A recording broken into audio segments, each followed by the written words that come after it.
आप देख रहे हैं सिटी 24 न्यूज़ चैनल। केंद्र सरकार द्वारा किसान અને મજદૂર વિરોધી કાયદાઓ બનાવે છે તેના વિરોધમાં આજે ઉપલેટા ગુજરાત કિસાન સભા અને CITU દ્વારા વિરોધ પ્રદર્શન યોજતા પોલીસ દ્વારા તમામ કાર્યકર્તાઓની અટકાયત કરવામાં આવી।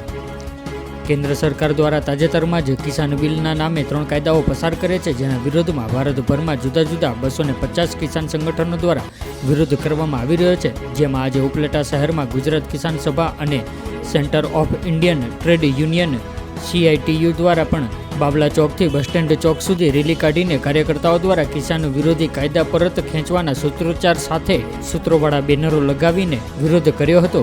જેમાં પોલીસ દ્વારા રેલી આગળ વધવાની ના પાડતા તમામ કાર્યકરો રસ્તા પર બેસીને સૂત્રોચ્ચાર કરવા લાગતા પોલીસે કાર્યકર્તાઓની અટકાયત કરવા લાગતા કેટલાક કાર્યકરો રસ્તા વચ્ચે સૂઈ ગયા હતા, જેમની ટીંગાટોળી કરીને પોલીસ વાન તેમજ જીપમાં સોશિયલ ડિસ્ટન્સિંગના ભંગના સાથે જ પોલીસે તમામ કાર્યકર્તાઓની જીપમાં અટકાયત કરીને પોલીસ સ્ટેશન લઈ જવામાં આવ્યા હતા।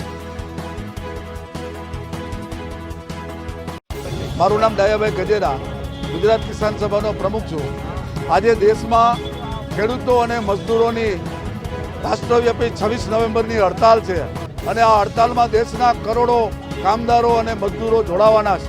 કેન્દ્ર સરકારે 2020માં ખેડૂત વિરોધી 3 કાળા કાયદાઓ પસાર કર્યા, જેનાથી આવનારા સમયમાં ખેડૂતો બેહાલ થવાના છે અને આ ખેડૂતોની જે નીતિઓ છે સરકારની, એ નીતિઓ બદલવા માટે અને એના કાયદા અટકાવવા માટેની ખેડૂતો માંગ કરી રહ્યા છે।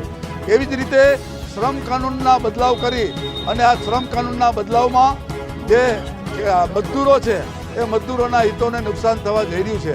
દેશના શ્રમિકો આ કાયદા વિરુદ્ધ લડી રહ્યા છે।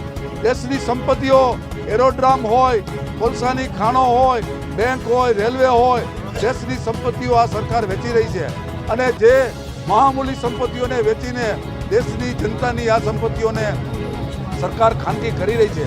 આ ખાનગીકરણની નીતિઓ આવનારા સમયમાં ખેડૂતો અને મજદૂરોને બરબાદ કરશે।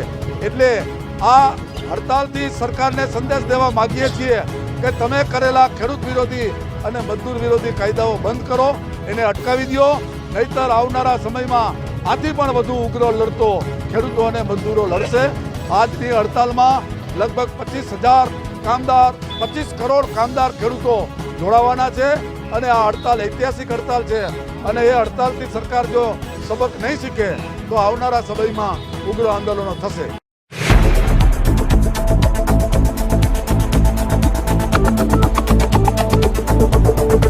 आप देख रहे हैं सिटी 24 न्यूज़ चैनल।